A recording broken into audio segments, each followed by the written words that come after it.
আপনার আধার কার্ডটি কোন ব্যাংকের সঙ্গে ডিবিডি লিঙ্ক করা আছে কিভাবে চেক করবেন, খুব সহজেই চেক করতে পারবেন। চলুন দেখে আসা যাক।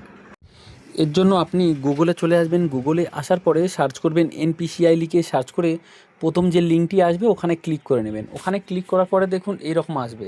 আপনি কি করবেন, দেখুন বাম সাইডে 3 লাইনে আছে, ওখানে ক্লিক করবেন। ওখানে ক্লিক করার পর দেখুন 2 নম্বরে আছে কাস্টমার, ওখানে ক্লিক করবেন। ওখানে ক্লিক করার পরে দেখুন একটু নিচের দিকে আছে 4-5 নম্বরে আছে ভারত আধার সিডিং অ্যানাবেল, এখানে ক্লিক করতে হবে। এখানে ক্লিক করার পরে দেখুন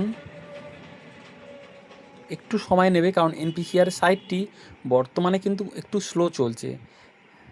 তো দেখুন 2 নম্বর অপশানে আছে অ্যাকাউন্ট ডিটেলস। যেহেতু আমরা কোন ব্যাংকের সাথে আধার কার্ডটির ডিবিডি লিঙ্ক করা আছে সেটি চেক করব, তো তার জন্য 2 নম্বর অপশানে লেখা আছে অ্যাকাউন্ট ডিটেলস, এখানে ক্লিক করব। এখানে ক্লিক করার পরে দেখুন যে কাস্টমারের চেক করবেন তার আধার নাম্বারটি তুলে নেবেন।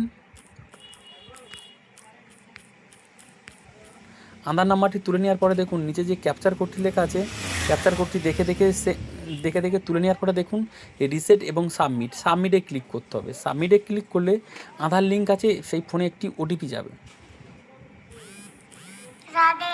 তো ওটিপিটা দেখে আমরা ফিল আপ করে নেব।